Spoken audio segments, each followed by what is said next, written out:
Hello and welcome back to the Polarity Podcast, the show where an RTD fanboy and an RTD critic discuss the Russell T Davies era of Doctor Who. I am Lewis. I am Gav. And we're on to our first two-parter of the series, Aliens of London / World War III. Which just to start with, I really wish it had just been called something Part 1, something Part 2. But that's a trend that I've never really enjoyed throughout the whole new series, but yeah, whatever. So yes, it's the episode with farting aliens. Immature jokes. Inbound, perhaps? Possibly? Potentially. We'll see. Yeah. There's a lot to go into in this one. This might end up being a long one. There is an awful lot to discuss. So let's just jump straight in. Let's not waste any time. I went first last time, so you can go first this time. I feel like I know what you're going to say on this one. But what are your thoughts on both parts, Aliens of London / World War III? Right. The first I just got to ask a question first. This episode is not very well regarded, is it? At the time it wasn't, but it's got a very it's better regarded nowadays. It's still regarded as one of the weaker of the series, but it's got a better reputation now. A lot of it is due to its politics. Carry on. It's not that bad. It's okay. It's not like I was expecting it to be absolutely shit. It's it's not amazing, but it's genuinely not that bad. Like it's I think critically you might look at it the way I think the way I go through it, I'll probably sound a lot more scathing of it than I am, because actually watching it, I quite enjoyed it. It's just objectively there are quite a few problems with it, but as an episode, it's quite fun. Wow, I'm surprised. I really thought after 3 episodes of it was alright. I really thought this was the first one where we were gonna get it was shit from you. I really thought you were gonna come down on this one. Interesting. No, I'm a polite man, a mellowed man. I think it's really good fun, and I think there's an awful lot on its mind. I think there's a lot on its mind. I think a lot of it is very clever. I do think it's people look at it and go, "Oh, it's the one with the farting aliens," and then don't bother to look any deeper. If you get what I mean, people don't actually bother to look at the world building, the political stuff to it, which we'll get to, the characterization of the Slitheen beyond the farting. Yeah, I think there's a lot to love here. I do think it's underrated. I do kind of wish people wouldn't just write it off as the one with the farting aliens. And I mean, to preempt that there, the farting. Review of Death said this a few years ago, but it's like, Russell always wanted kids to be able to imitate these monsters in the playground. You can fucking imitate Slitheen very well. Fuck's sake. You can though, can't you? Yeah, a couple of beers on the shitter, I'll be doing a Slitheen.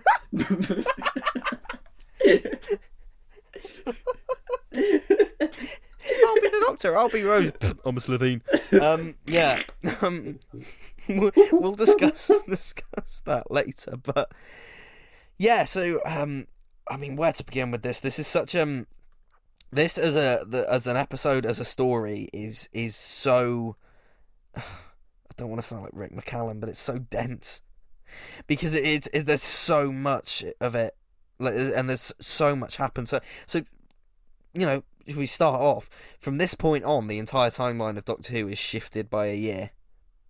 Yeah, it is. You're right. People forget that. So like all the Saxon stuff.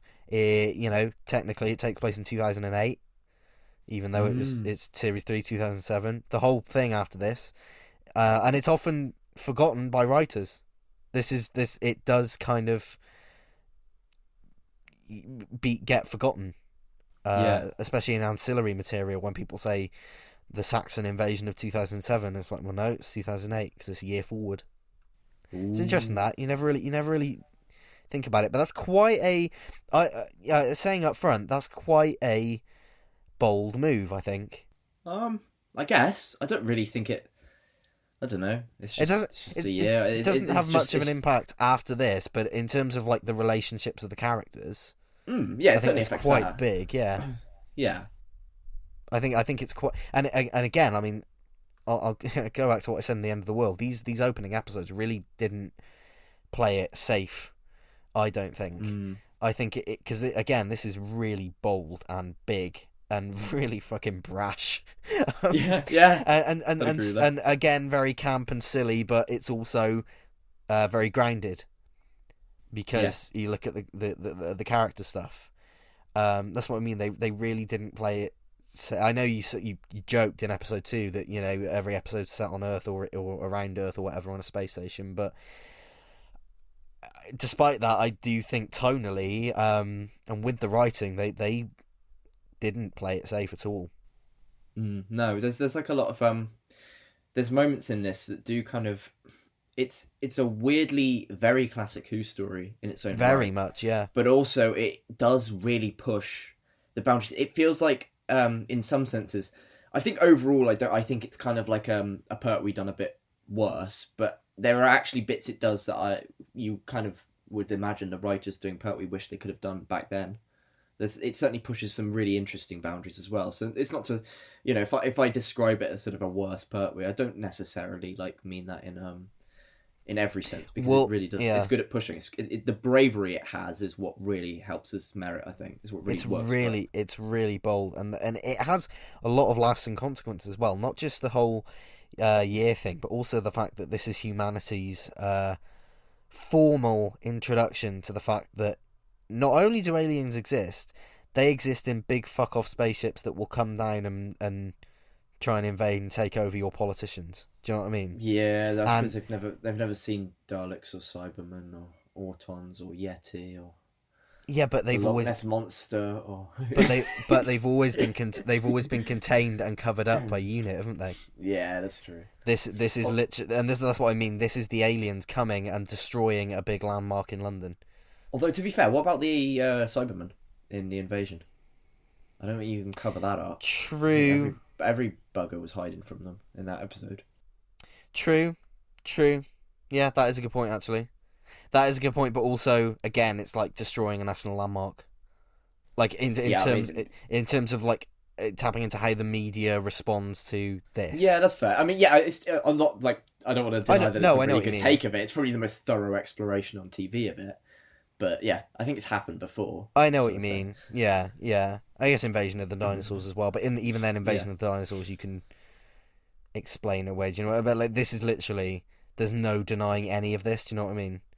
Yeah, I suppose so. I feel like there's probably other examples, to be honest with you, Lewis. Yeah. I think you're right in saying it's a big moment. The show's tackling it. And how humanity responds to it. It's and I love that angle. Like, just up front, again, because I didn't go through this like I usually do with the other episodes, but it's written by Russell T Davies, broadcast on 16th of April 2005, and it's Russell tapping into the culture of the time. I love that bit, and I don't know how you're going to feel about this, but I love that bit where the Doctor's flicking through the news channels, and we get all these newscasters, and then we get a bit of Blue Peter. No, I was going to say I really like it because actually it's great. It's highly immersive and it takes you back to a time when this was happening for Doctor Who. Because I don't recall recent episodes which have had that sort of tie-in with real-world media. It's kind of something that was very much happening back then. Yeah, and I think it happened a bit in Classic, but doesn't happen so much these days. No, so it's really nice to see it. I thought it was lovely to see. Andrew Marr's in there as well. Yeah, yes, of course, yeah. No, I think it's great. I really do, and it's funny as well. It's funny again. It's always funny seeing the Doctor in a domestic setting, and it's. I love that bit where he's wrestling with the baby to get the remote. It's not really a baby, Lewis. It's quite a big child. But it's a toddler then. I love the bit where he's wrestling with the toddler. Thank you, Lewis. Because the toddler wants to watch the telly. Anytime you see the Doctor interacting with kids and toddlers, it's always very entertaining. Not babies. Not babies. Not babies. There's no babies in this episode. Okay. Either or. No. Either or, I think the joke works really bloody well. Yeah, it does. And I love all that. I love the whole. Again, the come back to the Blue Peter thing of like, here's how you make your very own alien spaceship, you know, and we get the introduction of Trinity Wells, you know, objectively the greatest character in Doctor Who history, the most powerful supporting role. she's great, and I know that she's a very minor thing, but I like, again. Maybe I should wait to talk about this until series 4, but like I fucking love the world that this era built up, because they didn't have to bring Lachelle Carl back as the same character. No. They didn't have to do that, but the fact that not only they do it multiple times, and also they bring her into the spin-offs. She pops up in Torchwood and the Sarah Jane Adventures again as the same character. I think that's really great. Like, it's I like that. A great bit of world building, and by the time you got to the specials, it was a little mantra within the production. It was like, it's not an alien invasion until Trinity Wells turns up. Legendary. No, that is good. It's actually, I think it's one of those edges this era has over actually previous eras. It is good for that. It's really good for that. Yeah. Also, she's in Batman. Legendary. As the same character. She's in Batman 89. She does work at the news place, so... Once and for all proving that Batman and Doctor Who take place in the same universe, as I have suspected for many years. Yeah, exactly. Yes. Alright then, so just continuing on, I think the best way to tackle this is actually going more or less chronologically, in comparison to what we've done before. I think just because there's so much in this. Yes. So, carrying on, what... You know, how does that kind of twist of the pre-title sequence work for you? Because I think it's quite. I think it makes a statement up front. I think it's one of those things where it's so Doctor Who, but you realise you wouldn't have really known that if you were starting with just this series. But it's such a huge thing. Like the more you dwell on the idea of it being 12 months, the more you're like, oh my god. Yeah. Because there is no like way you can like turn that around. It does feel almost like you could have probably got the Doctor to come around and probably move them back. You know that it may be, but let's be honest. When has the Doctor ever been that accurate with the TARDIS? Exactly. It was going to happen, and it's interesting for it to be like, because usually when you do the TARDIS being a bit wrong, you've landed on a planet, you're expecting to be on this alien planet at a certain time, you're a bit later, kind of whimsy happens, you have kind of fun little story. This is not a fun idea at all. No. This is a really, really big deal. It's massive, and it catches you off guard because Jackie's face is actually horrifying. Like, that realisation that this is her daughter back, it's really scary. And then the Doctor comes in, it catches you off guard with that comedic bit where it's like, actually, no, it's not been 12 hours, it's been 12 months. And it's funny, into the titles, dum-de-bum, bum-be-dum, bum-be-dum. And then back after the titles, the police are there, and you're immediately like, oh, fuck, yeah, this is actually genuinely serious. And the Doctor is genuinely being questioned by the police, because he would. No, because he would. And you know, it's not afraid about it either. Like, you get this, it's a very adult conversation, to be honest with you. Oh, yeah. It's highly uncomfortable. It's really not fun, and it shouldn't be. Yeah, and it's a brilliant scene as a result. And it's got these sort of sexual implications, which are real. You know, it's not over dramatized. It's not something that's unlikely. It's probably the most logical conclusion, and you have to address it, and it's a big deal, and it does really put weight on it. And you know, as soon as the Doctor sees that kind of poster, and then obviously going into this, as soon as he sees the missing poster, your stomach like drops. Like, as a viewer, it has a real effect on you, I think. Oh, it's so good, and again, like it's not too far. Like the policeman doesn't come out and go, "Is it, you know, is this a sex traffic thing? Do you know what I mean? No. Like but he says, like, because if you walked up to someone if you walked up with someone who's been missing for years and said, yes, she's my companion, where would Yeah, of course the policeman would go, by this term, is there anything sexual? Do you mean anything sexual by that, or whatever he says? And again, it's like, fuck yeah, of course. It'd be weird if he didn't say that. Because if you walk up to someone and they've been missing, you say they're my companion.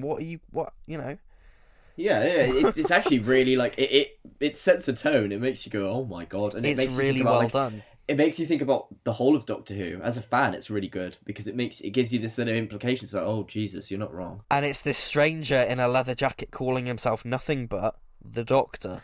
Yeah, what do you think that means? And there's a great, I know we're not talking about it, but in The Lodger in series 5, doesn't James Corden's wife or girlfriend, he says, oh yeah, he's called the Doctor, and doesn't she go, wait, hang on a minute, the Doctor, he could be a dealer. And it's like, it's true. It's true. Like, it's true. If somebody introduces themselves and doesn't say their actual name, just calls himself the Doctor, in this context, eyebrows are going to be raised. Yeah. And the fact that they're sort of talking, are you just luring her in for some, like, nefarious purpose? It's fucking good. It's good drama. It's good character drama. It is. And there's that bit that Jackie says, she goes, just one phone call. Yeah. And it's actually a theme that carries from Survival. Yeah. It's the same thing in Survival, so it kind of gives you that sort of mantra. It's all that about thread. Just making that call, and it's a really big deal, and it makes it is a big deal. Just let people know where you are. It's that thread continuing through from season 26. Yeah, and it works really well. I wonder if it was intentional, but I think it was. I think it was, because that was a big influence on this kind of suburban, for want of a better word, soapy aspect. That was a big influence. It is good. The only thing I will say though, and it is with genuine love towards this bit, I do think it goes a bit massive, a bit too fast almost, and then ends a little bit too quickly. Yeah, I know it does run through the episode, and I understand you've got to get the plot done, and I know you've got to do all the rest of it, but this is something that could have been the whole subject of a two-parter, let alone Aliens. Definitely. I do agree with that. I just wonder whether it would have been more interesting to have seen Jackie's elation at seeing her child back, followed by seeing the Doctor, followed by the concern, followed by the rage, followed by these conversations that are really difficult to have. Because this all doesn't actually take place in a particularly long scene. This is about 5 minutes of screen time at most. No, I do agree, and I do wonder if that could have been stretched out, because it is good, but it is an extremely quick timeline, and you kind of watch it and think, I wish this kind of went on for a bit longer, and I wish this sort of was a little. It's almost like a curve, right? It goes really, really peak, really, really quickly. You almost want to kind of stretch it out and flatten it a bit, a little less massive and quick, and a more kind of slow burn and kind of, more deep. I don't know, but it's still really good. I completely agree, but like what we get is great in it. Mickey, of course, Mickey would, and this is really clever writing, right? Because I think a simpler method of creating conflict between Mickey and the Doctor would just have it that he's jealous of the Doctor for taking Rose, right? Yeah. The fact that not only that, it's woven in that Mickey was taken into questioning and was named as a major suspect in her disappearance. Yeah, that's a big deal. That's a big deal, and that's a really clever bit of writing to really establish his uneasy relationship with the Doctor. And it's just woven into all this. Great. And you should have broken up with Rose though after that. Oh Jesus. Yeah, absolutely. Jesus. Absolutely. Does he leave her? She's trouble. Yeah, and we'll discuss that in a minute. But the slap, prove it, stitch this, mate, smack someone. It's funny. I do think it's Jackie Tyler is amazing. It's good. I find it's a little too funny. I wish it was a bit more serious. I know what you mean. It's still good. But it's something about that slap. I didn't. Yeah, I felt like it was right that there was a slap. I just don't know if it was executed well. I know it is right. It is the right thing, and it does say a lot about Jackie. Yes, 100%. Big up Jackie. Now, should we open this can of fucking worms? So the Doctor and Rose are on the roof. They're having a chat. No. I know where we're going. Right, okay. They're having a chat, and we get a regrettable line where the Rose, because it's a funny exchange. The Doctor goes, "It hurts, it hurts." Rose unfortunately says, "You're so gay." Now, bastard. Now, I will just say, it's a regrettable line. I don't think Russell would write it now. It is weird considering that Russell is gay himself. Yeah. It's weird that he would write something like that. A defense that I've seen and I do somewhat buy into is the whole thing of like Russell does understand how young people talk, and with someone as selfish and immature as Rose is, it's not out of the realms of possibility that in 2005 you expect.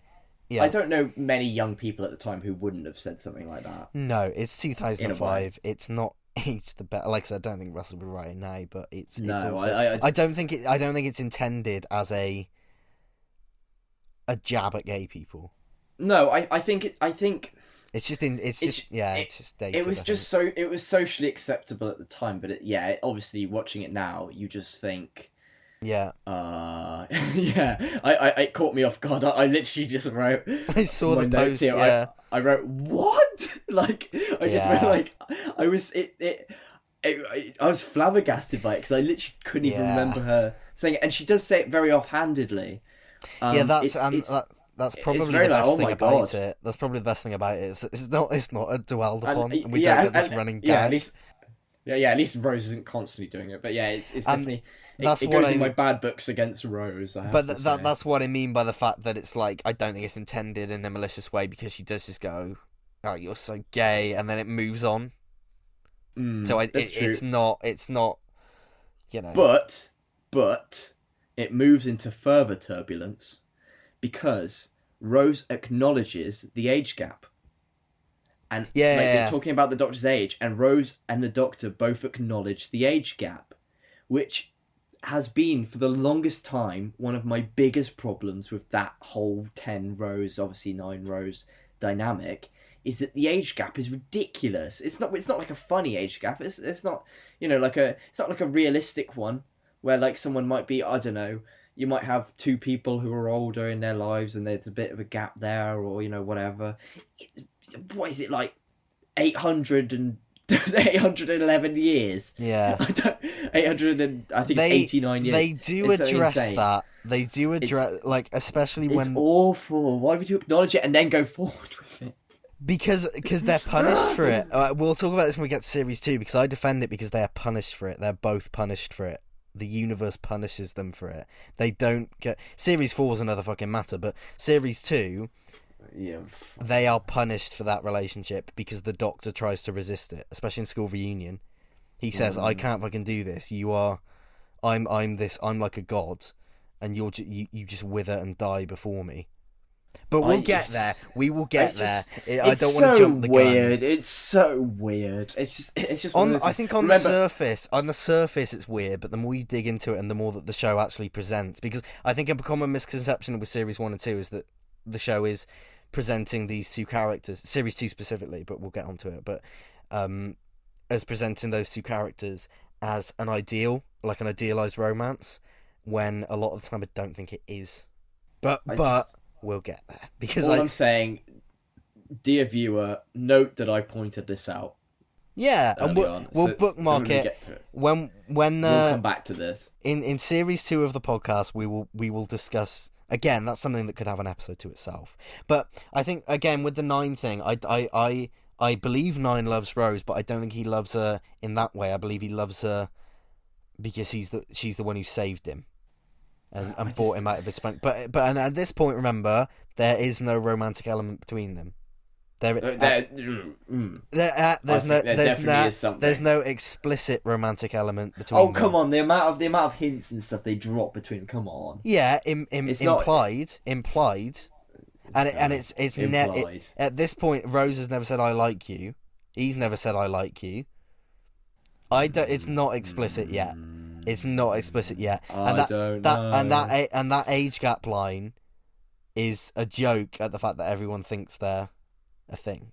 Ooh. Well, all right. We'll bookmark it. We'll bookmark it because there's the romance is There's a lot to fucking talk about with it, and it's more a series 2 thing than a 1 thing. I don't think it's as prevalent in series. Like I said, I think he loves her, and I think she loves him, but it's not the same way.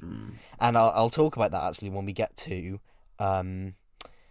Empty Child, because I have and it's not an original idea, and it's not an original point, but I believe that the Doctor's regeneration into 10 was influenced by what Rose wanted as a boyfriend. But we'll bookmark that, and we will get there, because I think it's an interesting point, and I don't want to waste it here. And it involves stuff from that episode as evidence. Fair enough. So there's a little cliffhanger for you when we get to Empty Child. It's not, like I said, it's not an original point. You can find points about it on the internet, but yeah.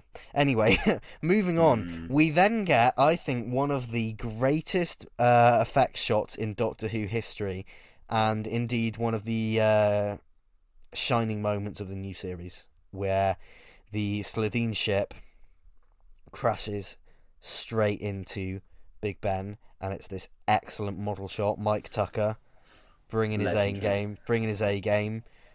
Or it's S tier game, I would almost go beyond A. Yeah. It's such a good shot, and it's such a good sequence as well. Yeah, I feel like the sound design of it as it passes over them. Yeah, it's epic. It's basically, I think the only effect shot I could think that's better than that is like some shots in Remembrance, but literally, I think it's superb. It's amazing. Excellent. And it almost didn't go the way they wanted, because if you actually look at the shot, it's flipped, because they shot it the wrong way. they shot it where the wing went onto the other side, and it wouldn't match up. So if you actually go frame by frame, just before it hits, the clock face is reversed and the time is wrong. Ooh, interesting. But it's still a fucking great shot. That would be quite easy to remaster nowadays, though, surely. Yeah, probably. Well, I don't know if you've seen the behind the scenes feature out about this. No, I just watched the episodes. That's all I do. So it's a model. It's a model Big Ben. The face is like cardboard, and you can if you go through it frame by frame, you can see the face kind of crumbling. They shot it at a high frame rate on film. They shot it on film at a high frame rate, and it passes through. It's an excellent shot, and they had to it failed. They had to rebuild it from scratch because their initial attempt, and again you can find this on YouTube. Their initial attempt, the wing went straight through and just took the cardboard with it, and it just looked like a cardboard thing. Legendary. It's an excellent shot, and it still holds up 17 years later. Honestly, you look at that. You look at, not to bring further episodes in, but you look at this and then you look at some of the effects in Legend of the Sea Devils. Yeah. Oh god, yeah. And you think, what? It's an incredible bit, and it mixes CG and model work perfectly, I think. No, it is good. There's a couple of, like, the CG has its issues in it. Yeah. Let's be, like, dead honest. But honestly, like, it's, you know, really, you can't really criticise that too much. It is really well And done. again, fuck me, it makes an impression. Within the first 10 minutes of the episode, we've had missing persons, all this shit, and then holy shit, Big Ben's been destroyed by a spaceship, which I actually think is pretty. This wasn't long after 9/11.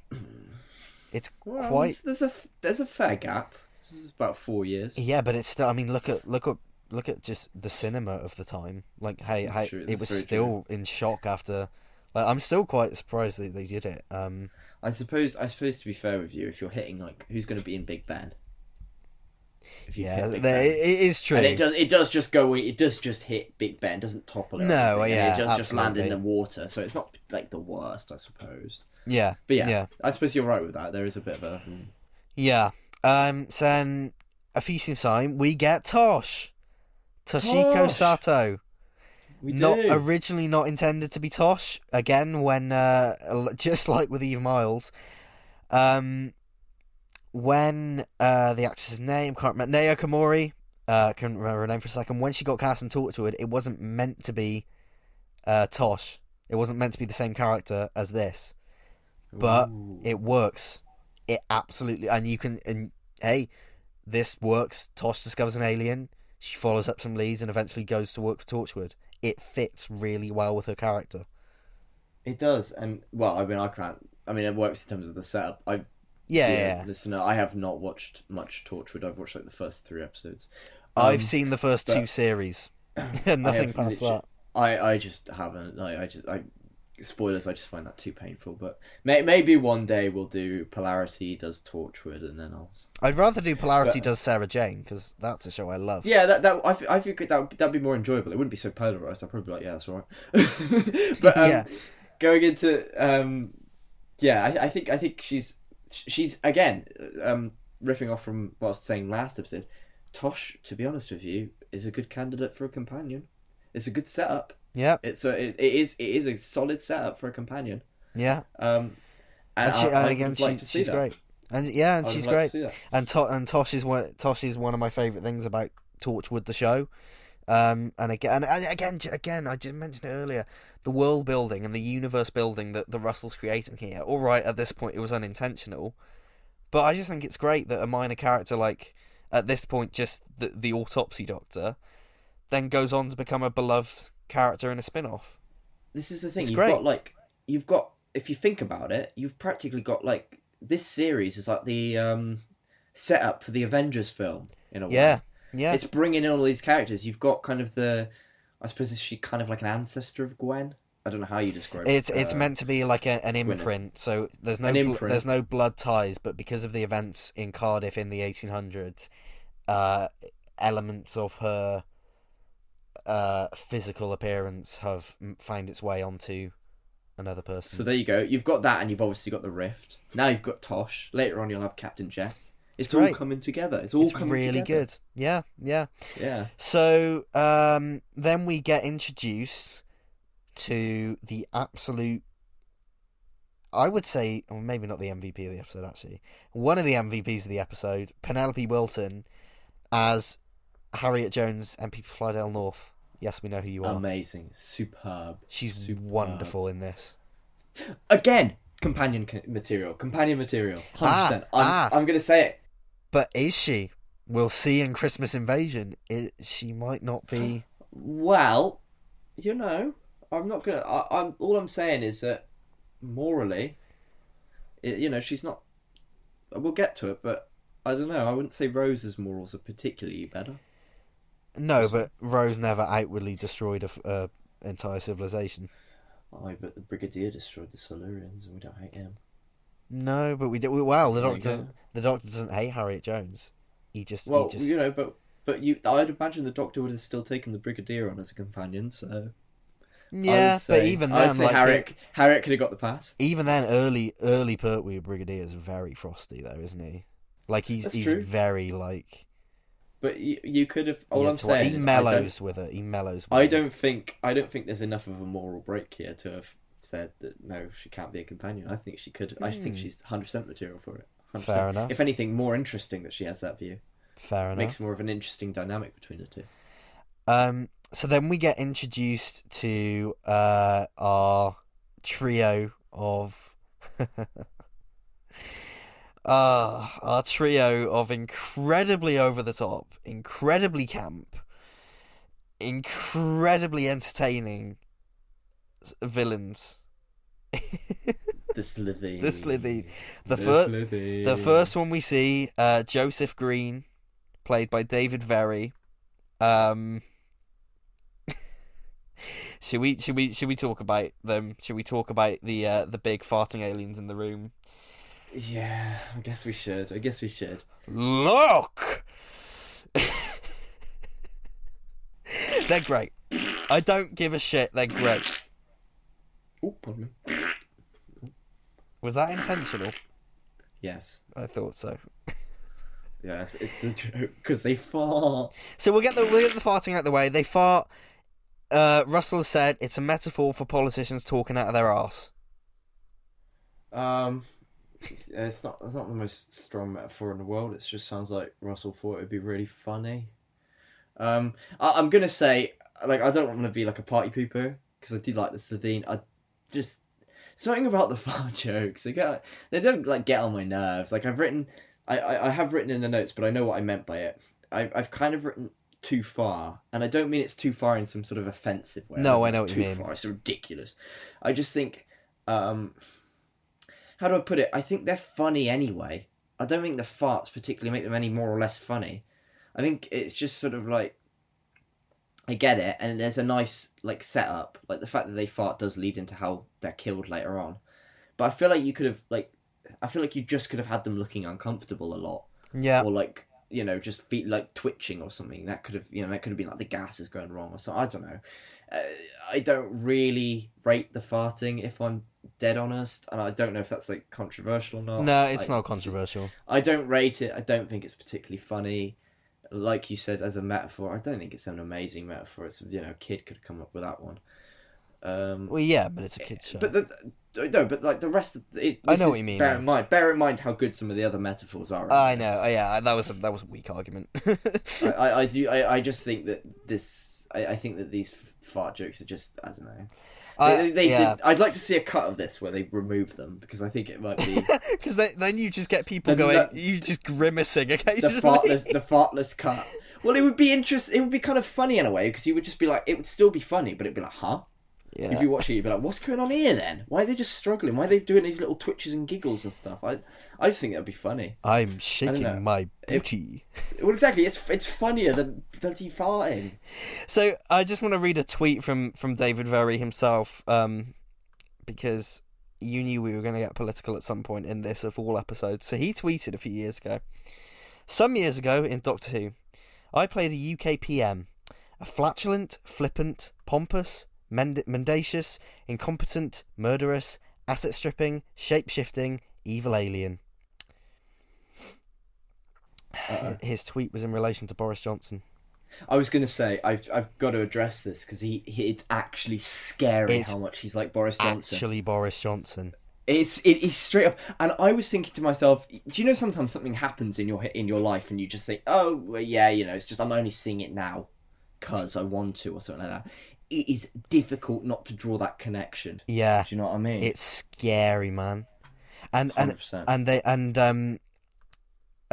it's the way it's look, it's camp and it's silly, and it's like I said, the metaphors aren't subtle. Politicians talking out their arse. It's not subtle, but this is why I'm excited for RTD2, because this is supposedly the era where Doctor Who was totally not political ever at all. Oh yeah, never political, not political Doctor Who. Oh. If this is what RTD can do when air quotes the series wasn't political, what the hell is it going to be like now? It's going to be amazing. I'm not going to lie, like. I don't know how you say this without sounding like an arsehole, but I love the politics in this. I really love the politics in this. I do. I always think it sounds twatty to say you like politics in something. No. To be honest with you, it's good. It's like, I think, I love the fact, as a working class man myself, I really love the working class commentary. Yeah. I know technically they haven't got kind of political parties assigned to them, but I think it's pretty obvious who's who. And I think it's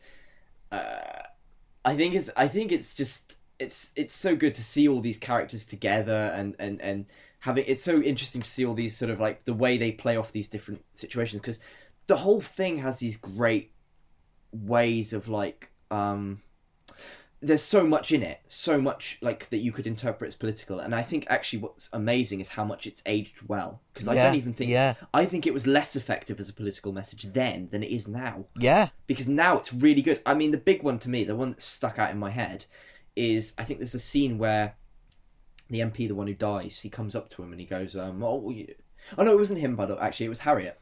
When Harriet goes up to him and says, well, we've got to look at this thing about care homes. So I think we need to check this. And he turns around and he goes, all this is a massive UFO landing, all of that sort of business. Yeah. We don't have time for this. For goodness sake, get some perspective, woman. I'm exactly. busy.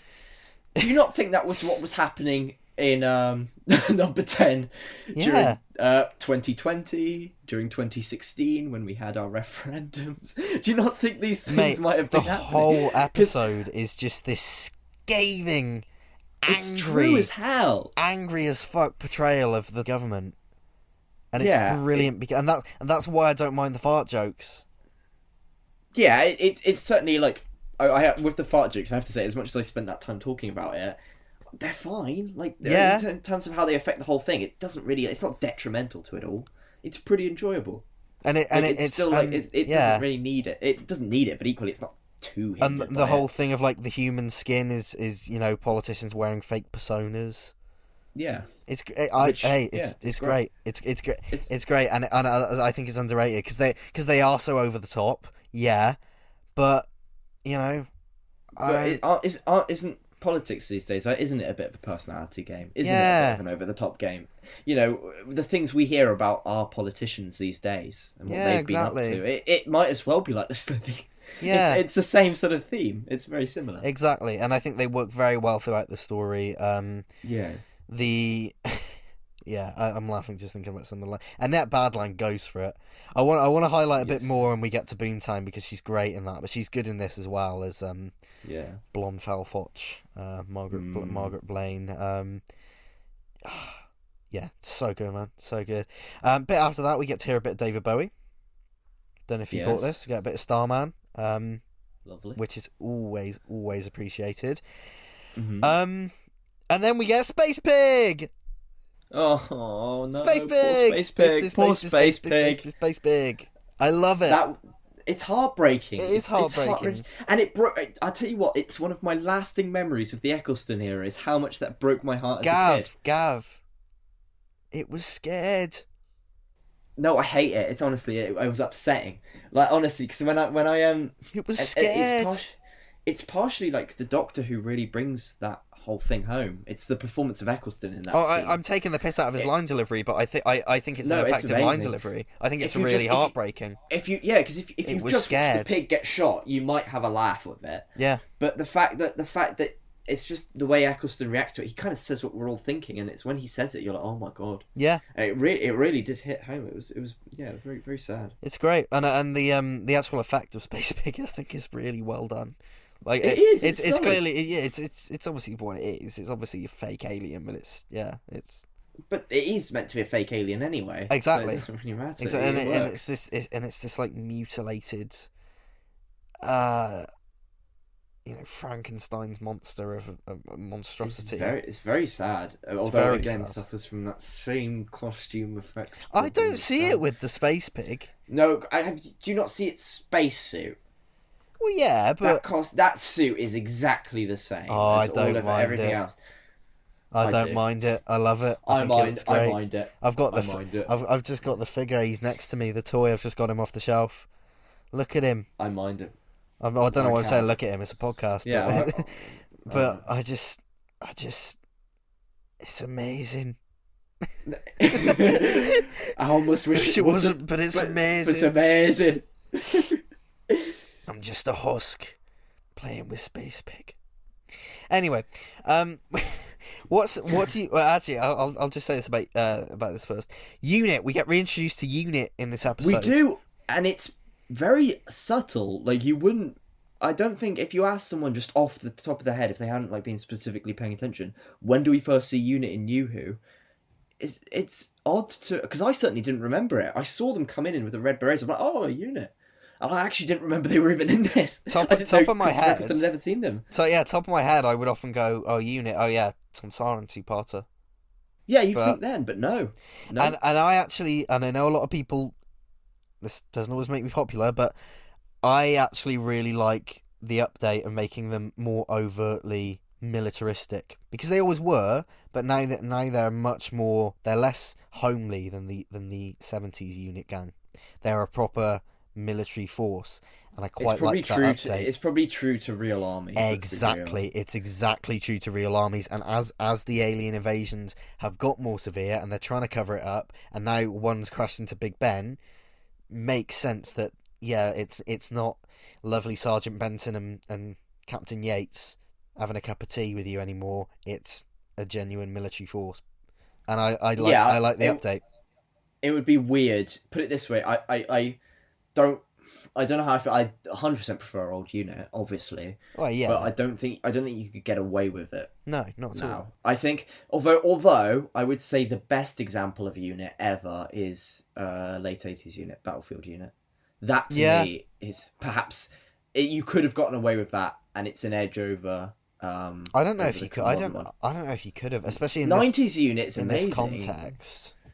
I just think they're what they get what that, and I won't dwell on this for too long, but I think what Battlefield unit has over new series or RTD unit, they're coming back, aren't they? Is that Who? to say? Unit? They were spotted on. Yeah, I think. Oh, were they? On set, weren't they? Oh, nice. Yeah. Glad to see. Glad to see Brexit didn't. Speculation. Yeah. Glad to see Brexit didn't stop them for too long. Because never forget, it's canon that Brexit shut down unit. Most evil enemy of them all. That's canon. That's been said in Doctor Who. That is canon. In the you didn't hear it from us. You heard it from Doctor Who. You heard it from Chris Chibnall. He says it in Series 11. Legend. Brexit shut down unit. Big up Chris Chibnall. But what I was going to say about unit, yeah, that's it. I think what 90s, I'm going to call it 90s. Let's be real, because that's what it was going to be. 90s unit has over modern unit is that it feels way more global. Yeah, true. So unit is supposed to be it's United Nations Intelligence Task Force, whereas this feels like SASIT. It's not anymore. SAS unit. Well, it's not in the new series, is it? Because the United Nations in real life didn't like their name being used that way. So it's in the new series, it's the Unified Intelligence Task Force. Yeah, it's United Nations. Because the United Nations were a bit like, we don't really want our name being used for that. So can you change it? Well, sorry, United Nations, if you're listening, I don't care. Your unit, your name is in unit. I'm sorry, I literally do not care. What I'm saying is, you can't blame Russell for that one because that wasn't his choice. No, but you can kind of think to the history of it. You think, well, it's kind of cool that they're global and interesting. Yeah. Kind of which I just think they're a bit more like, I don't know. How can I describe them? They've got, if the original unit's like, I don't know how you describe it, like a really friendly army company, and modern units just like straight up cold military. Yeah.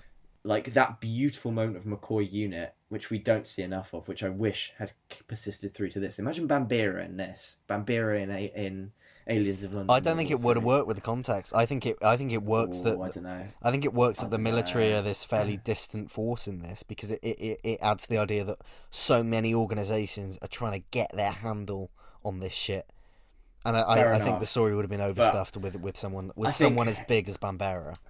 I just think, can you imagine, like, I don't know if you've ever seen Francis Ford Coppola's Apocalypse Now, but there's this kind of bit, obviously it's a very serious film, and you've got this very serious issue, but you've just got this weird moment of lightness where you've got kind of the company being kind of led about, and they're just mucking about while napalm bombs are flying about, whatever. They're just going surfing in the middle of the Vietnam War. And it's like, well, I almost think that's what McCoy unit is, and that's kind of like chill but badass, really cool. Yeah. And I kind of wish that was more in the new series in general, but I get what you mean with this specific episode. Yeah. I think it would have been overstuffed in here, but yeah, maybe. But I say that because we're fucking nearly an hour into this recording. We've still barely got through a third of part one. Jesus. So, moving on, we get the aliens unzipping their heads. The Slitheen reveal themselves. Yeah, what do you think of? I mean, actually, first off, it's pretty horrific, isn't it, that they peel somebody's human flesh and stick themselves in the suit? It is grim. I'm glad we don't get any knowledge of what the rest of the human body's doing in that. No. It's weird to think about. What do you think to the scene where General Asquith dies? Because I think it's really effective. Yeah, I think it's probably the most horrific moment. I think it's done. It's that classic example screaming, of sort of right? horror. Yeah, I think the horror is just perfect there because it's the best way to do horror. Really, is not show it, because even if Doctor Who decided, we just want to be super gore 18+, no effect could have done that scene justice. So to just do it off camera anyway makes it absolutely frightening. You can only imagine. Yeah, and I love the sound design in this. I don't think we get like really effective. I'm not saying the sound design in Doctor Who nowadays is shit, but like I miss the days where we get sound effects like the aliens and like the Slytherin unzipping their heads, where it's this like it is creepy. It's creepy. And I don't always love what they did to the audio for the Blu-ray release of this, but I love what they did to the audio of the unzipping their heads, because they up the bass of it, and you just get this rumbling, and it's fucking sinister. And I just love the sound design. It's great. The sound design, by the way, I probably would say is probably stronger than the actual visuals, because I agree.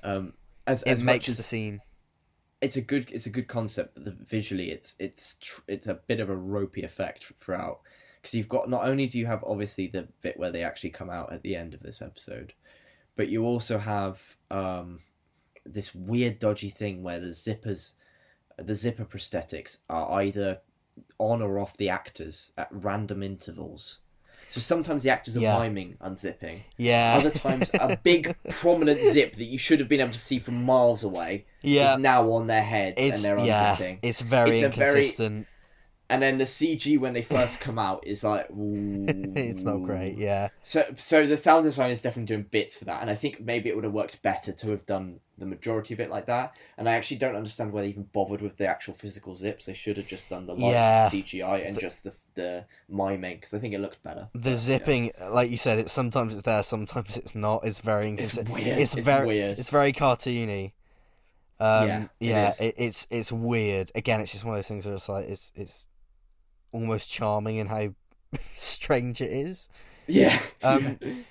It's like, Batman Returns, the infamous continuity error at the end, where his eye makeup disappears between shots because they want a cool shot where he rips the mask off, but they don't want him wearing eye makeup.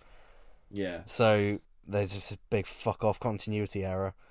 And it's the same thing here. It's like that, but it's random in this. It's really there doesn't seem to be like rhyme or reason to it. From what I remember, that production. From what I remember, they fixed that in the Sarah Jane Adventures. I hope so. Which, by the way, I actually think the Slytherin do fit better in Sarah Jane than they do in Doctor Who. I think anytime they appeared in Sarah Jane, it was really fun. And not to say it's not really fun here, but I think it fits. Like, as in that, you had the baby Slytherin, and you had the one that was disguised as a school kid and all that in the Lost Boy. It's really cool. So various what's-its happen, this, that, and the other. We get the cliffhanger to part 1, where they're in the conference, and it looks like the Doctor's going to win the day. They reveal themselves, and the first cliffhanger of the new series happens, where they use the control to electrocute everyone in the room. I think it works really well. I don't know about you. It's a bloody good cliffhanger. It's great, isn't it? It's bloody good. Yeah. Yeah. And it's not just that, it's all going off. Yeah. It's going off at the Powerless State with the Slytherin. Harriet Jones and Rose. It's the Slytherin. It's all kicking off. Bloody hell. Steve Spears is the police. Steve Spears follows my dad on Twitter. He's the guy who plays the policeman. Legendary, let's go. He follows my dad on Twitter.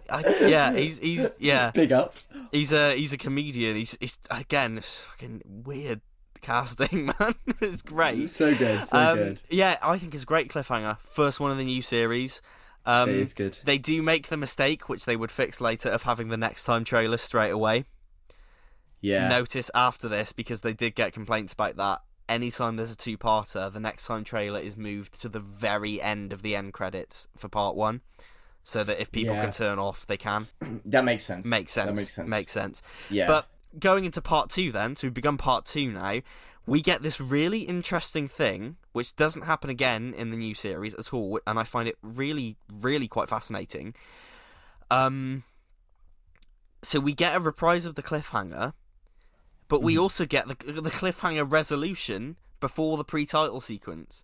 We get this extra added bit where the Doctor goes, "Deadly to humans, maybe," and reverses the electricity onto them. Then we go into the titles. Interesting. Yeah, well, that's such a, not only as a bit of media is it interesting, but also for like the lore and canon of the Doctor, it's quite bizarre. Like the whole thing, like obviously as a shot, it's very kind of like as a sequence, you wouldn't really expect that. And it like we were discussing before, it doesn't happen again, I don't think. No, anytime anytime a cliffhanger is resolved in the new series, it comes after the recap, after the main titles. This is the only time we ever get this weird, like, continuous thing. It's quite cool. I wrote it. It is quite cool. I actually think I do think it almost feels of its time, and I don't know why. It does feel very 2000s. No, I very much agree. It's one of those times where it kind of works in its favour, and I wouldn't have minded seeing it more. Yeah, no. It's good. It's good. I agree. I do think that the bit with the Doctor being able to reverse it, I think it's kind of got that. It's like one finger is a deadly weapon in survival, or the random bits where the Doctor seems to be able to do these weird feats back towards the end of the classic era. He just seems to be able to do things that's starting to build up upon it. And I think this is probably the last time we see the Doctor doing something like that. Oh, I think this one has logic to it, because it's not because he's not human, he's not as affected by it. Oh yeah, I mean, I say this because I really like it. Oh yeah, I really know what think you mean. It's an interesting, a really interesting angle for the Doctor, that every now and then for that period of history. So between, I can't remember when he first does it. He does it perhaps in probably Happiness Patrol. From like Happiness Patrol through to this episode, there's this period of time where the Doctor exhibits these sorts of extra powers that aren't really discussed, explained, or otherwise noted. And I just think it's really cool. Yeah, and I think in terms of just continuing the story on, Part 2, World War 3, really begins with a great sense of energy, and it continues onwards. Like that it's popping off. That great shot where the Doctor runs and gets the police and the soldiers and goes, "Oh, you want aliens? You got them. They're in Downing Street." And it's just this shot where he runs in and the camera's just always moving towards him, and then he runs back out. Yeah. It's really good. It's such a great sense of energy to it. And Keith Boak, again, he coming back directing this two-parter from Rose. Now, we know that Keith Boak didn't get on with Eccleston, and a lot of that was because of the camper elements. And again, this is a very silly story. It's very camp. I think his direction in this is better than it was in Rose. And I think so. And I think there's more energy to it. 100%. I think in the first one I compared Rose to a bit of a student film. This is not a student film. This is very, very good. There was something I was going to say relating to Nine and his relationship with the military. You see this more in the first part, but it happens here as well. He's got such a command. He can just go in, and he can just run in and tell them what to do. Time War, isn't it?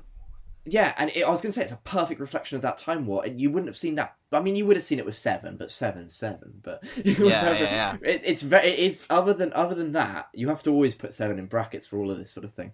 But as far as everything else, I think it's such a it's a very interesting part to note about him that says a lot without being too explicit. So I really like that. Yeah, God, Gav. You're being really positive this episode. I'm waiting. No, you know something. What? As I've gone through this, you know what? This is my opinion of it is improving as we talk about it. It's bloody good. It's a bloody good. It's story. good. It's good. It's a good one. Do you know what's saying? The more I talk about this, the more things I love in it. There's a brilliant Doctorish moment where the general orders the military to kill the Doctor, and the camera never dwells on it, but the Doctor just goes, "If I were you, if I was going to execute someone, I wouldn't back him up against a lift," or to paraphrase. Ooh, okay. And he steps into the lift. Okay, that's probably where I'm going to have to stop my little train. You caught me just at the right time. I think it's too easy, but it's still funny. I mean, it's very Doctor Who, though, isn't it? Like, it is, it's very, But the cracks in this thing start to show up at this point, because from this point onwards you get quite a few easy moments. I do think Part 2 is weaker than Part 1 overall. Yeah, but this recurring theme seems to happen here, where the Doctor finds himself in quite easy positions. Okay. It's a bit like at the end of the world, I suppose, where things just get a little easy towards the end. But yeah. So we get the chase through number 10. And here, this is where they really fix things for the Sarah Jane Adventures, I think. The disparity between the practical Slitheen suits and the CG models is way too great.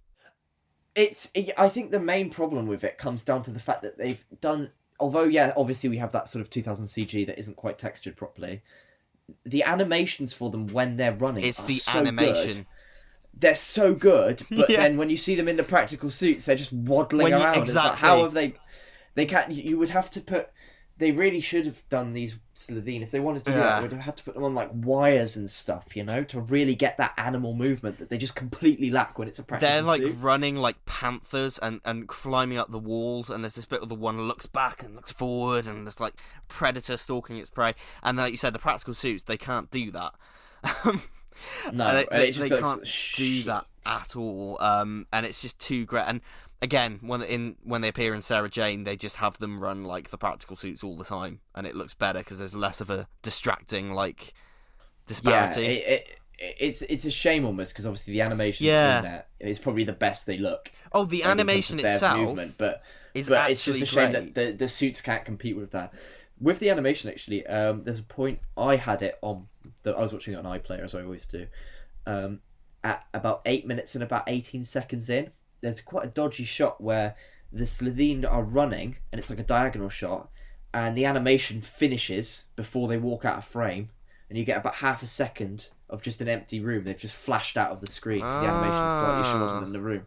I noticed it. I was like, I had to go back a couple of times because I thought my eyes were deceiving me. You've bookmarked it, have you? I believe it was about 8 minutes 18. Someone can correct me if I'm wrong.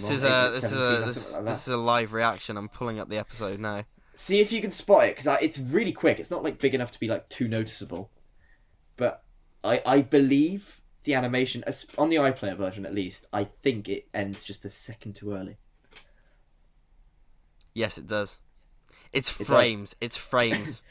You would have to like go through it frame by frame. It's very slight, but yes, it does. You're correct. It does.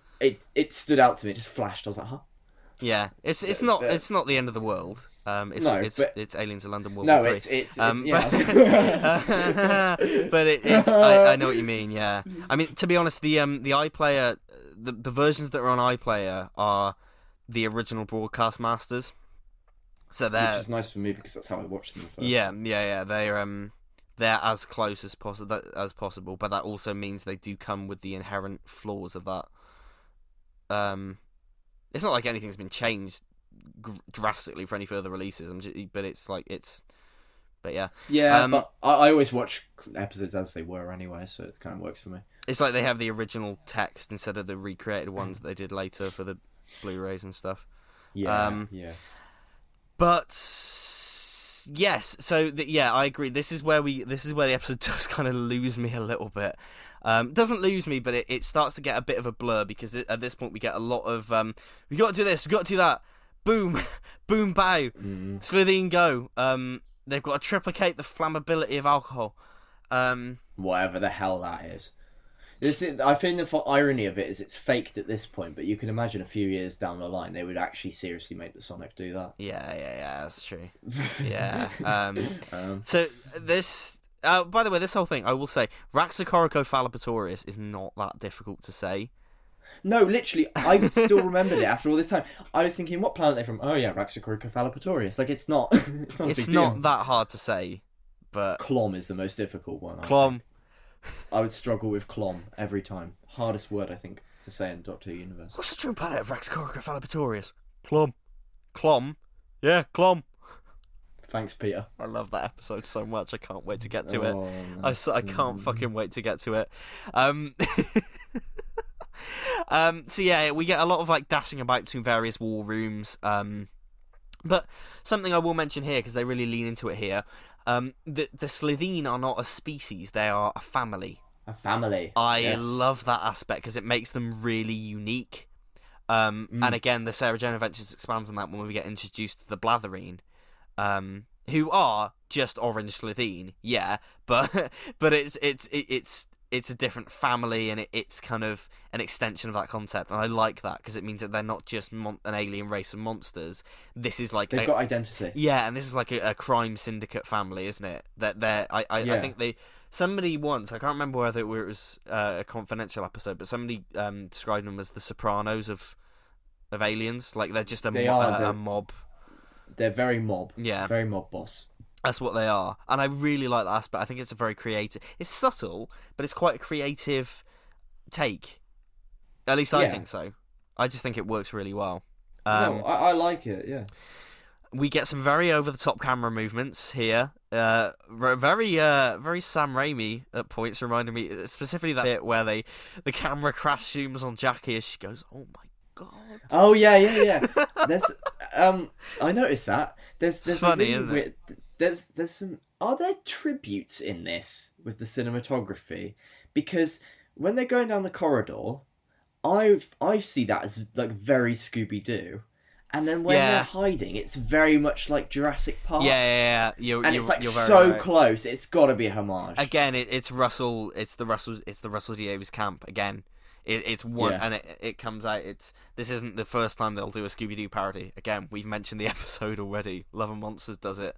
It's It's he just has a penchant for this kind of cartoony, and again, it's this episodes like this are. The reason I thought you weren't going to like it, because a lot of the time detractors of the era, people who don't like it, they don't kind of like that angle, and episodes like this that really lean into the campier aspects and the cartoony aspects put them off. I don't really mind camp or cartoony too much, as long as it doesn't like spoil the story, I guess. It just depends. Yeah. So we have I think this is actually quite a tense moment here where we have everybody on the speakerphone. And Jackie's like, yeah, just get her out of there, just save Rose. Do you know what I mean? Yeah, there's a lot to this in terms of it's tense. This scene hugely hinges on Eccleston, and he absolutely delivers it. I think because he's silent the whole time. Like he's just silent when this whole conversation's going down. Jackie's asking if he'll be safe. Yeah. If Rose will be safe. Is she safe? Answer. It's all in the facial. That's it. Thank you. And it's very, very good. You reminded me of what he actually says there, because I was forgetting what he actually said. But yeah, the whole thing is like, can you promise me, is my daughter safe? And of course he can't. Yeah. He can't promise her, so he doesn't say anything. This is the type of shit I love from this era. It's just this again. Nobody writes characters quite like Russell T Davies, and whether you think that's a good thing or a bad thing, it's just this. Yeah, there's just something about these characters, man. I would say it's a little on the nose for my liking, like the way they deal with these themes with these characters. It does get to this point where they're just sort of saying it. But I think it feels real. Like, because I think you probably would like say, "Is she safe?" I do love the Doctor's. I could save the world or lose you, which always reminded me of a Tennant line. I always thought that he sounded like David Tennant when he says it. Which, ironically, can you imagine this episode? I've written here. I've put that quote down. I said, imagine this was 7. He wouldn't have given a shit. He'd have sacrificed her in seconds. Yeah. There would be no conflict if this was 2 generations prior. We just have it. That'd be it. Rip. But I don't actually get it when we get to the crux of it. I don't really get why he's on about specifically losing Rose. Because when it comes to it, it would just be in general. Everyone in there would die. Yeah, that's it. Really, it's weirdly specific to Rose. Because the way it's built up, it's like, oh, well, I'm going to do something that specifically involves Rose Tyler's death. But it's more like, I'm going to do something where, let's be real, we're all going to die here. It's a cool line that works well in an X-Time trailer, and that's probably why it's... Yeah. Because it works in the next Time trailer for part 1. That's what it's for. It works. It's dramatic. What do you... okay. What do you think of the vinegar weakness? I think, to be honest with you, it's a logical conclusion. It's fun. Like it is, right? They come to an interesting conclusion. I really like that Eccleston didn't go up to the... Although the sonic use is gratuitous in this part specifically, it is weirdly overdone. But I'm glad he doesn't go up to a Slovene, scan it with a sonic screwdriver, figure out it's calcium based, and then chuck vinegar on it. I'm glad that it's a conclusion that's resulted by these characters surrounding him, trying to get him to narrow it down, and everything they said, the audience themselves could have picked up on. Except for maybe like the bad breath and stuff. Yeah, but you could have probably guessed. But again, it's just the subtle seeding. I think generally, I think these 2 scripts are really well written, and I don't think they get the credit they deserve for it. I think they're really well written. They're very witty. They're very that's witty. What they're winning. Scripts. They're winning on their wit. Their wit is exactly winning. And not to because I hate when you talk about Doctor Who and then immediately shits on the Chibnall era. I don't like that because I do enjoy a lot of the Chibnall era, but you do I just don't know wanna be too that if harsh. this was a Jodie story, it would be that, like what you just described. She would scan it with the Sonic and then explain to you in great detail that vinegar is the weakness. It wouldn't be seeded like that. No, yeah. It'd be But to be so... fair with you, Yeah, go on. Sorry, I was just going to give credit to Jodie because we're not Jodie hating. Oh, we're really Jodie not. haters. I think Series 11's her best series. I really like Series 11 a lot. I think Jodie's my second favourite New Who Doctor. That's second to Capaldi. So, I prefer her to Eccleston, sorry. But, actually, I don't know, actually. Now I'm starting to kind of vary it up, but I would still, at current, prefer her to Eccleston. But, I do think that one thing they would, both those Doctors would do, is the bit where Eccleston asks about the bloke who doesn't get named, the MP, and they ask what's his name, and they're like, well, Harriet's like, oh, I don't know, I gave him coffee and that. Oh, yeah. And he just kind of looks at him and goes, oh, sorry. He just says, like, sorry, like, very sincerely. And I feel like Jodie would have probably done that too. I love that. I do love that moment. It's a very good moment. It really grounds everything. They do reuse that in Midnight, actually. Because there's a bit in Midnight where it's all the chaos is done, and they realise that the hostess has sacrificed herself, and the Doctor just goes, "What was her name?" And everyone just goes, "I don't know," and everything's just silent. So they just reuse that, and it's always effective because it is just like it's effective. Yeah, it would happen though. You would genuinely have that. Yeah, so it's quite sad. Yeah, so I do like that. So yeah, flashbang wallop. There's a lot of action happening here.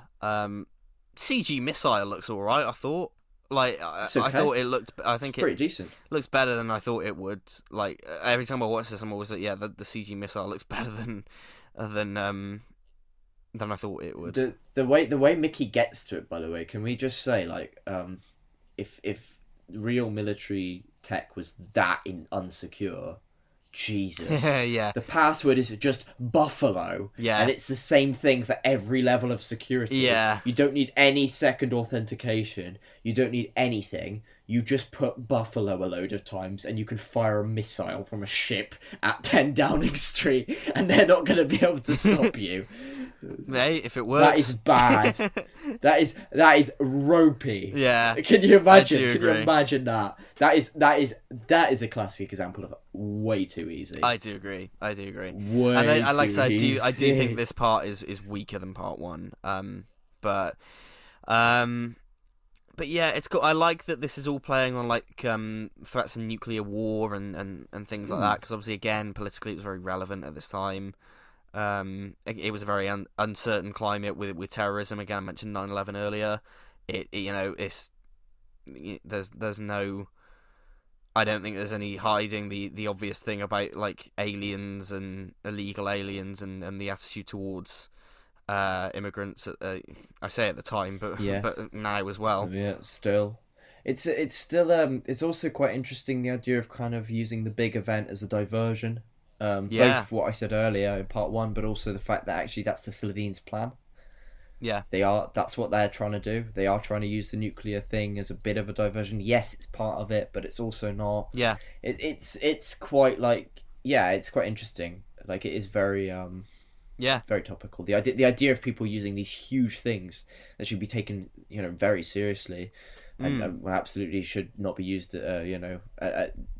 really, you'd really hope they would never use these things. Yeah. But then to kind of turn it around as like, actually, if I do this, I could profit from this. Yeah. Is actually a very human thing about them. I agree. Very human villainy, and it makes them quite grounded. Yeah. Even though they're funny, even though they're comical, it grounds them a lot.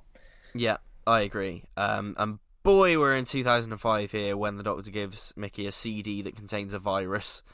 Wow. That's it's not an out of the realms possibility these days, but it's just like it's very like early internet kind of like tapping into. Hey, this was still in the era of whoa, fucking computers are cool, aren't they? Enhance, yeah, exactly. It's got that what's it called? It's a bit sad actually if you think about it, because poor Clive, he's died, and now his whole legacy is gone. Yeah. Because it's been erased now, because he's put the CD in. That's it. Yeah. Now Clive, this CD is the killing note for Clive. This is the end of Clive. if you want to think of it that way. No, he escaped, actually. I just said, didn't I? He's off. He's run away. He's all right. Yeah. He'll find a way. That is true. They've all survived. Yeah, exactly. They're all arrived. Gwyneth's out there somewhere. Yeah, that's the running. Yeah, yeah. They've all escaped. All the ones I like are alive. I'm just on the TARDIS wiki page. One of the references. There's a references section. One of the references is the Doctor calls Mickey an idiot. And that's it. Yes. And the link, important law. There's a hyperlink embedded into idiot, and it's a link to a full wiki page of the word idiot. What, on the TARDIS On wiki? the TARDIS wiki page. Oh, and it's literally got a compilation of every time the Doctor has said idiot. Are you serious? Idiot was an insult used typically to suggest stupidity. What else was it suggesting? Intelligence. Oh, I fucking love this wiki. But yeah, so everything sort of ends a little bit convenient. Everything blows up and they hide in a cupboard to escape. Whatever. Lovely. Fine. Yeah. It's and they're somehow able to open blast doors for a really long time, and the Jaguar-like Slovene just sort of stand there. They think, yeah, you know, we'll let them keep playing. If Indiana Jones can jump in a fridge and survive a nuke, you know, fuck it. Well, the bomb bit's alright. It's just the bit where they open the blast doors for the Slovene. Yeah, that's true. I just find out, like, in that time, the Slovene did not have to, you know, you wouldn't have. I was thinking about it when I was watching it. I was like, well, I know this goes back to the. I was painfully aware. I was thinking about how fast something could cross another place before an object moves into it. Yeah. Which is definitely not something I've debated already a million times. But sincerely, this is not a fan. This is a door that shuts. And I was thinking to myself, would this be like the Autons where like the Slovene would jump and then it would kind of get trapped in the middle? I don't think so. I think the Slovene would have outpaced it. I think at the time it would take the Doctor to flip that latch and shut it, Slovene would have got through. They're all just huddled together like fucking lemons. Yeah, they're surprisingly incompetent. I was having a struggle through this. I was deciding whether are they clever or are they stupid? Because they seem to be kind of a bit of both. Yeah. And this isn't actually this is a criticism to them because they're supposed to be funny. And it would be okay if they were stupid in some areas and clever in others, but they seem to be simultaneously clever and stupid within the same areas. Well, we do have the comic relief thing if they look up and go, oh bollocks, and then it cuts off. I mean, it's a perfect thing. It's quintessentially British of them, and I rate that. Yeah. but they are a little. They're bloody. Yeah, I know what you mean. Their incompetence is. It's okay to be incompetent as a villain. Yeah. But it's weird if you're competent and incompetent in the exact same areas. They're a great. It reads as convenient. They're a great design. And I know what you're going to say to this, but they're a great design. I love the baby face and the black eyes. I think it's quite. Creepy. I think it's creepy and unassuming. I love the blink sideways, Men in Black style. I love the fucking claws. Like I love how their body is so disproportionate. I think that's really cool. The sound design really helps. The sound design and the big fuck off claws. I go on, say about the texturing. The texturing is very typically Millennium FX. I wish they varied their house style a bit more. There, I said it. I did the quota. You did the quote. I filled my quota. Also, the toy of the Slovene is actually fucking awesome as well. It's like one of my favourite figures they ever did. It's good. It was one of the first Doctor Who figures I got. Yeah, like the amount of articulation on the Slovene figures.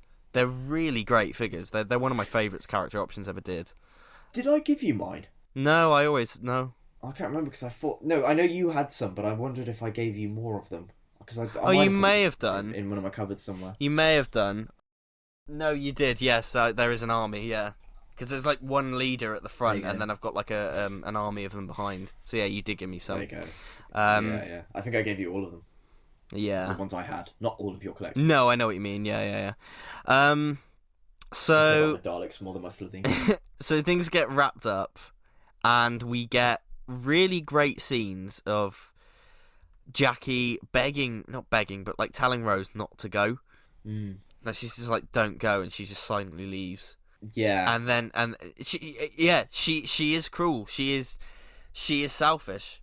And Rose is an arsehole. Right, but we see the consequences of this. Yeah. We see, like, I mentioned it earlier, but unironically, I think the best Jackie Tyler episode is Love and Monsters, and we'll talk about it fully there.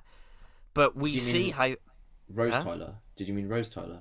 No, Jackie Tyler. Oh, okay, fair enough. I think the best Jackie episode is Love and Monsters, because in that episode, from the perspective of Elton, we see how lonely she is and how her daughter's disregard for the well-being of her mother has affected her. Jesus. And that's one of my favourite parts of Love and Monsters, and I think that it's Camille Kaduri's best performance. And here is that setup for that, because that scene at the end. It's that 10 seconds bit. Oh my God! Rose says, "Yeah, I could be back in 10 seconds," and she waits and she just goes 10 seconds, and she walks back. Excellent. Again, just like the way these characters are written are just so like. That was good. That was genuinely really good. Incredible, and like Camille Coduri is just fucking fabulous. She's excellent. She's so good because she's great at the comedic stuff as well. But she's just the way she plays like sadness is so understated, but I don't know, it's just so real. And again, Love and Monsters I'll talk about when we get to there, because I just love her in that. But yeah, I think a bittersweet ending. Really bittersweet. And considering that sweet at all, I think it's quite depressing. I think this episode has this thing of like, Rose is going on an adventure. I don't know if it's just me. I like normally when the companion goes on the adventure, even for Rose in earlier episodes, you're kind of like, oh yeah, this is gonna be fun. This did not feel like a fun exit. This felt like, oh Rose, you're making a mistake here. This is bad. It's great. It's so well done. It's I love it. I love the ending to this. And considering this whole thing is about farting aliens and a political thriller about farting aliens and big brash villains and space pigs and all that, and it ends with this very understated, very fantastically written moment and fantastically acted moment. It's great. And I also like that we didn't wait for and this is an aspect that's I think is quite overlooked. We didn't wait until like the end of the series for Rose's family to find out about the Doctor.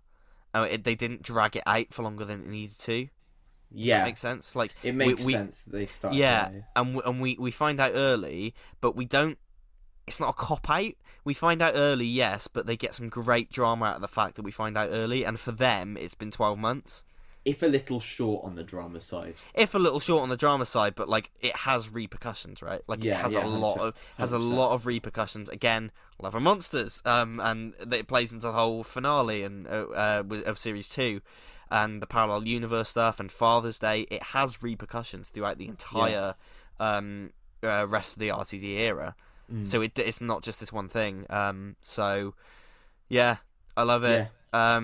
Unless is there anything else you want to mention about Aliens of London World War 3? Because I'm aware we've been banging on a long time and we've gone through all of it. So is there anything else now you want to mention before I get on to trivia? I'm going to speedrun my notes quickly, just see if there's anything that's worth saying. I do think there's a lot of Classic Who elements to this. This is the first time I'd say an episode really feels like Classic Who, and it feels like a definitive link between the two eras, which I think is really good. I think the deaths and things that are happening are all pretty effective. There's not a single dud death in this. They all do feel like they're impactful. They're either very scary or very depressing. I agree. Which a death should be. I don't think death should be particularly funny. The Slovene dying, though, is gross. It's genuinely disgusting. All the goo exploding. And stuff. I obviously remembered it. Stood out to me when I was a kid, but it is gross. Rose is genuinely horrible in this. I think I'm finding that like the more I watch, I don't mean horrible as in poor quality, by the way, because Billie Piper acts it well, and I think it's intentional. But at this point, I have to say I really hate Rose as a character.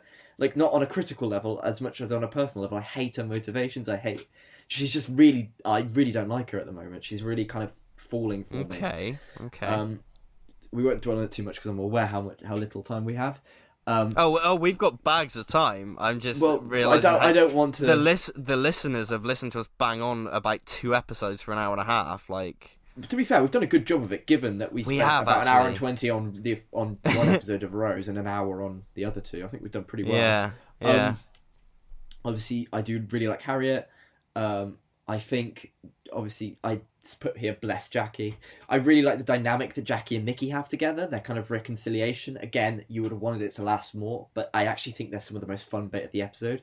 And I could have almost taken a Dr. Light and a Rose Light with just those two coping with this. I would have taken that. That would have been great. I think obviously the UFO effects are great. We've talked about all the skin suit. I'd say though, it's obviously they couldn't get away with any more, but it's very, very visibly latex. Which I'm not sure, obviously that's a bit dodgy, but I guess what else would you have done? I think the opening shots of the estate, and in general, the way the estate is filmed in this, the Powell estate, is incredible. It's so well shot. The Powell estate shots are superb. And the night shots of it especially are top notch. I really like it. Again, with the music, I really didn't like the music in this, but everything else seems to kind of compensate enough where it's like whatever. It's just I've written it here. It's just dissonant. It's just dissonant with what's going on. I feel like it's not quite right. See, I don't agree. Like I think it fits. It's just I don't like it. I think that is the one thing with us where it's just like I can't get over the music. We're so like different when it comes to the music. No, yeah. And I guess the colour grade, but we spoke about that last week. Yeah, again, I could obviously comment about the colour grading, but we know about that. I thought the bit where Mickey escapes unit when they're all surrounded was a bit like, how did he do that? Yeah. He was very clearly surrounded at that point. He somehow just runs directly through them and they just don't know where he's gone. Especially because at this point he is Mickey the idiot still. He's not turned into the badass guy that we see later. Yeah, and he's just somehow and he doesn't even go far. He doesn't go on a run or anything. He just hides in a bin right next to them. Like, you'd have heard where he went. 9 especially in part 2 and stuff. It's just so good. I love the way he turns around and he's talking to the army. We haven't mentioned this, but he just goes. He comes down and he tries to tell everyone that the Prime Minister is an alien. And he just turns around and he goes, "That's never going to work, is it?" And that soldier just goes, "No," and just goes, "Fair enough," and just runs. And it's actually amazing. I do think I it's love a good that. That's a stellar. great bit of comedy. It is. Obviously the concerned face during see you in 10 seconds time. That's Nine's concerned expression there because he knows. And he doesn't say a word about it. It's just the whole time through that scene we were talking about earlier. 9 is just there. He's really holding that sort of ethereal quality. He's almost the audience at that point. Because you kind of know, you have that sinking feeling, and he's like the confirmation. He's having that dialogue with the audience there. Yeah. Which I just think is really good. I do think he should have had the dinner with the family. I don't really get why he didn't do that. I think he should have. I think, yeah, obviously Slitheen were good. They were enjoyable. I genuinely think throughout this I've kind of enjoyed them more than I thought I would. I don't think they're like my favourite sort of monster, and you're right, they're more suited for SJA, but they're pretty good. They're pretty good. Well, you mentioned the slime earlier. Like, Sarah Jane Adventures really capitalised on that with CBBC's marketing as well, because obviously so much of that was based on slime. Every time the Slitheen turned up, they'd play clips of the cast getting slimed, and it was this big thing. So yeah, it's fun though. It's fun.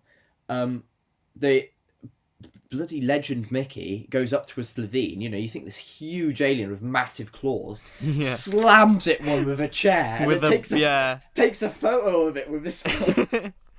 That phone photo, yeah. It's so funny. He just goes like bam, and then it's like, no, you know what? I'm taking a photo of this. This is my win. I rate that. It's good. Yeah, I think I really the bit where Harriet says she comes out and Rose is about to die and she goes, no, take me. I think that's really impactful, and I think it says a lot about Harriet. I think it shows. I think we're obviously leading towards the point, and it's foreshadowed that she's probably going to be the PM. But it's a really great moment where it's like, obviously this is all happening behind closed doors. It's not like she's got anyone to show this to. Yeah. If she wins one vote off Rose, it's not exactly going to sway her into from backbench. No, to PM. exactly. So it's a very. I think it's really good. I really like that. Yeah. I think we're losing the glowing effect, sadly, on the TARDIS by this point. I don't know if we do get it back later slowly going, but it's starting to go, which I think is such a shame because it's so good. It is. I think the only other thing I just said is that the Sonic is a bit overused in this. It's probably the first time, I think. Yeah. It's everywhere. It's solving every problem. Which I do think is especially in that final act when they're on the run and stuff. It's just getting through everything. I don't think it's as bad as other episodes. No, absolutely. Yeah. It's nowhere near as bad as like it is now, or it's been since about 2010. I think it got really bad, but I think it's starting to get bad, which is a shame. It's one of those things where I've never really been a fan of the Sonic anyway, so it's one of those things I probably wouldn't like it. Obviously we've talked about Unit's bloody password, and I think that's probably it. Yeah. Okay. One more actually.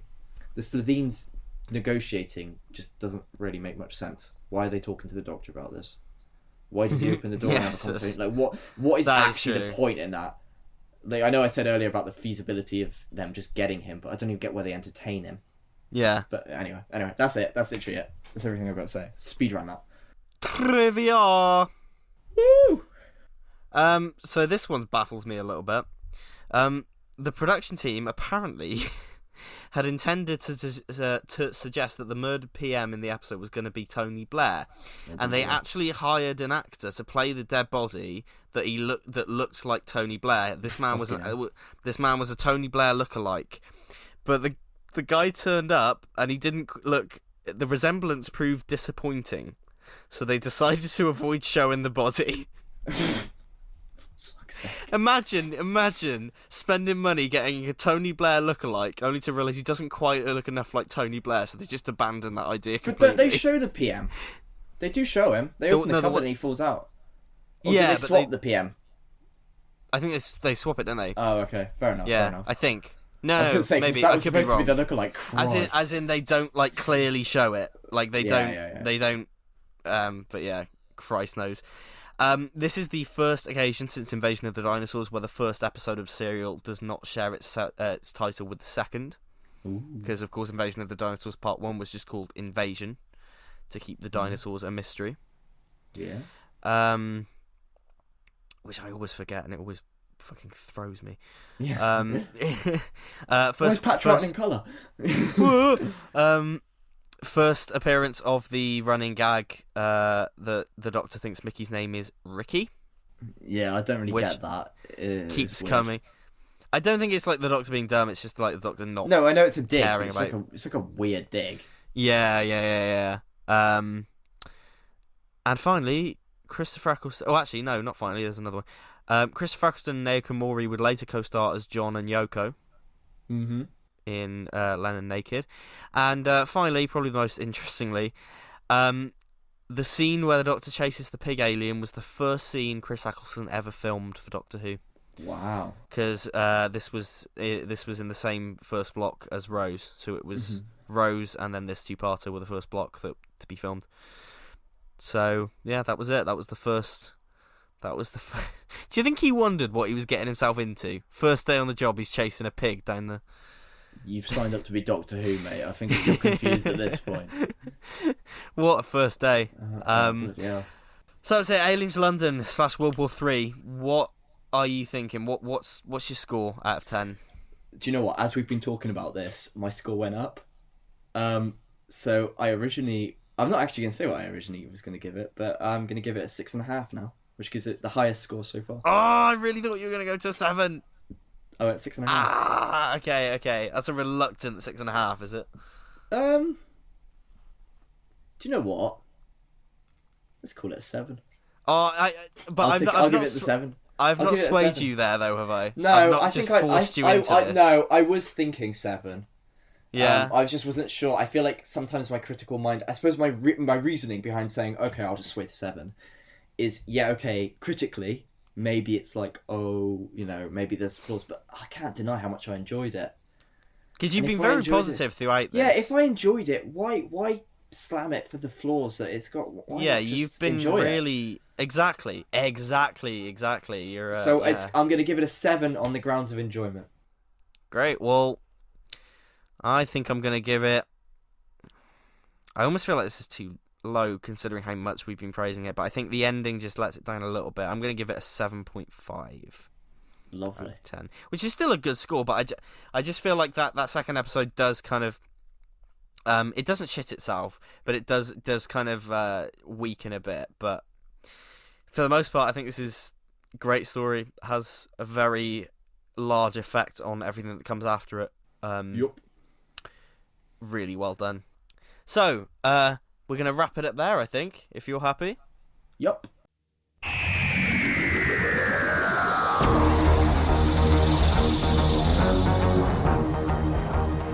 So thank you once again for listening to episode 4 of the Polarity Podcast. Thank you for sticking with this if you've listened the whole way through. The format of this one was a bit different. I think going through chronologically might be the best option for two-parters because especially in something like this where there's so much to talk about, I think going through our usual kind of set criteria, it'd just be a bit of a mess. So I think going through chronologically for two-parters worked well. I hope the listeners agree. I hope so. Let us know. Let us know. Let us know. We do record these in advance, so obviously, if you do leave something and then we do another two-parter and we've done it the same way or whatever, it's not that we're not listening to you. It's just that we do record these in advance. But if you feel like there's a better way of doing it, let us know. Yeah, I think we've done well to get through the episodes in the time we have, because before we started this, full disclosure, like, me and Gav were discussing, like, holy shit, there's so much to talk about in this. And I think we've done fairly well. So next time for this is where it gets confusing, for episode 5 of the podcast, we're talking about episode 6 of series 1, and it's another biggie, guys. It's another biggie. It is The Immortal Dalek by Rob Shearman. By Robert Shearman himself, the great Robert Shearman. Oh, I'm sorry, Robert. I'm sorry. You never know. You never know. You might rewatch it, and you might think you might love it. I've rewatched it like last year, I think. So I can't. But you might watch it in context with the podcast. Yeah, and in context with the others. It's a turning point for the series, so it's definitely going to be an interesting discussion for many reasons. So stay tuned for that. In the meantime, follow us on Twitter and Instagram. All our links are very easily available. As I said last time, we're bloody everywhere. And stay tuned for more of the Polarity Podcast in the future. That's all from me. Bye-bye. Bye.